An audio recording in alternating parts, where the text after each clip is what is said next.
I learned what I was before I learned who I was. Not from strangers. Not from bullies at school. From my own family. They didn't whisper it behind closed doors. They didn't soften it to protect me. They said it casually. Publicly. Comfortably. Like it was just fact. Like saying the sky is blue. Like saying my sister was beautiful. Like saying my brother was brilliant. Like saying I was ugly. My name is Faith Mercer. I'm 34 years old. And for most of my life, I believed that word was my identity. Not something someone said about me, but something I was. Families like mine don't just raise children. They assign roles. Permanent ones.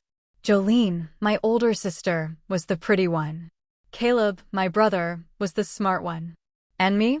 I was the leftover category. The one they laughed about. The one they explained away. The one they introduced with a tilt of the head and a quiet little disclaimer. She's different. But the moment that finally broke everything, it didn't happen when I was a child. It didn't happen in school. It happened last July. At our annual family reunion. In front of 42 people. In broad daylight.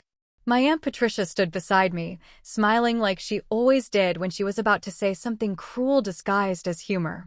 She gestured toward me and said to a woman I had never met, "This is the one we don't talk about."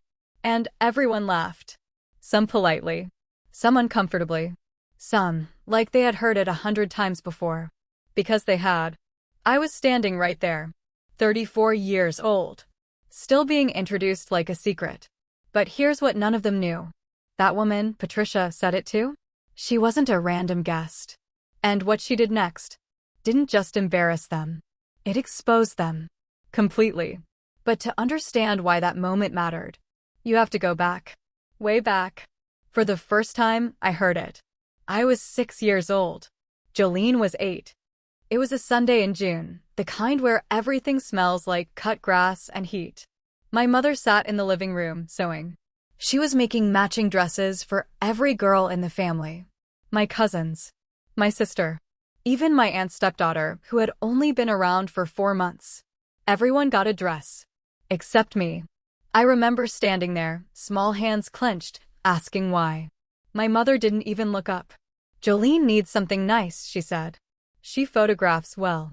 That was it. That was the explanation. Later, I wore Jolene's old Easter dress. Yellow. Faded. With a stain on the collar, my mother didn't bother removing. "It won't show in pictures," she said. She was right. Because I wasn't in the pictures. That afternoon, we went to my grandmother's house. Church potluck. Crowded lawn. Paper plates. Laughter that didn't include me. I stood near the edge of the yard while my Aunt Patricia cupped Jolene's face in her hands. "This one," she said proudly, "is going to break hearts." Then she turned to me. Tilted her head. Studied my face like she was evaluating damage. And said to someone nearby, "That one got the Mercer nose." A pause. Poor thing. My mother was standing close enough to hear. She didn't correct her. Didn't defend me. Didn't even pretend to. She laughed. Soft. Quick. Like it was already agreed upon. I didn't cry. I didn't understand enough to cry. I thought ugly was temporary. Like dirt. Like that stain on my collar. Something you could fix. I was wrong. Because once a label is placed on you early enough, it becomes permanent. Not because it's true, but because everyone starts treating it like it is. Everything in my life organized itself around that one word. School photos? Jolene got full packages. Frames. Wall space. I got wallet-sized prints that ended up buried in a drawer. Birthdays? Jolene had parties with themes, decorations, and attention. Mine was combined with Caleb's. Every year. The cake always read, "Happy birthday, Caleb." And somewhere, squeezed beneath it. And Faith. Christmas? Jolene unwrapped outfits chosen with care. I got books. "You like reading, right?" my mother would say. Not asking. Deciding. That's what labels do. They tell people what effort you deserve. What attention are you worth? How visible you're allowed to be. And mine said, minimal. If you want to know how your family really sees you, don't listen to what they say. Count the photos. Our living room had 14 framed pictures. Jolene was in all 14. Caleb was in 6. I was in 3. In one, I was partially hidden behind someone else. In another, I was cut off at the edge. In the last one, I was only there because I was holding a red balloon that matched the furniture. That's how I existed. As background. As a balance. As decoration. So I learned to step back. Literally. Every photo. Every gathering. Every moment. Until eventually, I disappeared. At 18, I left. Not dramatically. Not emotionally. Just quietly. I got a scholarship. Architecture. When I told my mother, she didn't congratulate me. She didn't ask questions. She didn't even pretend to be proud. That's not really a career for someone like you, she said. I didn't understand what she meant then. But years later, I would. Because in the attic, I found her past. A box. Old. Dust-covered. Labeled simply, Diane College. Inside was a sketchbook. Page after page of architectural drawings. Not beginner work. Not casual sketches. Real talent. Precision. Vision. My mother had been an architecture student. She had dreams. She had skill. And she gave it up. That's when everything shifted for me. She didn't hate me. Not exactly. She resented me. Because I became what she couldn't. And instead of facing that, she labeled me. It was easier. I built my life in silence. Not because I wanted to hide, but because no one was listening. I worked nights at a diner. Interned during the day. Studied until exhaustion blurred everything. I restored buildings no one cared about. Old libraries. Churches. Courthouses. Places people had given up on. At 25, I saved my first major project. At 28, I started my own studio. At 32, I won a state award. My family didn't know, because they never asked. And then came the reunion. 42 people. Same yard. Same patterns.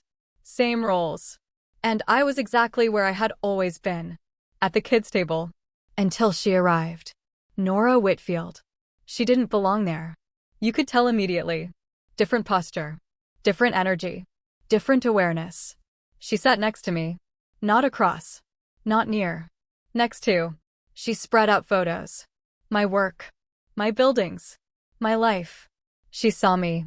And that was all it took. Because Patricia noticed. Of course she did. She walked over. Smiling. Performing. And said it again. This is the one we don't talk about. But this time, the person hearing it wasn't conditioned to laugh. Nora went still. Not awkward. Not confused. Still. I'm sorry, she said calmly. What did you just say? And suddenly, the script broke. Minutes later, everyone was watching. And Nora said the words that rewrote my entire life.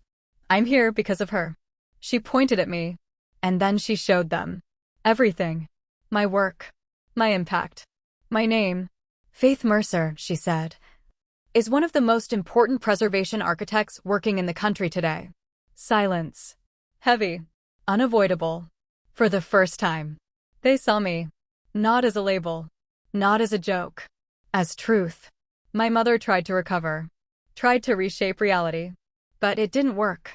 Because truth doesn't bend like that.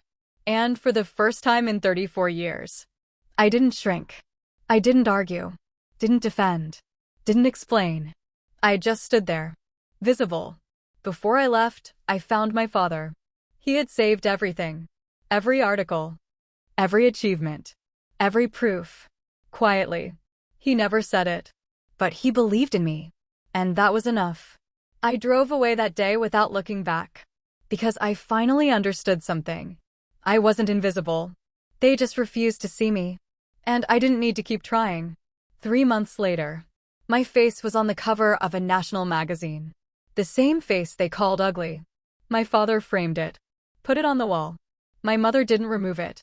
She didn't acknowledge it either. And that silence? That was the closest thing to acceptance I was ever going to get. And for the first time, I was okay with that. Because here's what I know now. You cannot rebuild a family that refuses to change. But you can build a life so strong. It doesn't need their approval. I was never the ugly one. I was just standing in a place that refused to see me clearly. And once I stepped out of it, everything changed. If this story felt familiar, it's not just you. Some people don't need fixing. They just need to be seen in the right light. And if no one around you is willing to do that, then maybe it's time to find a place that will.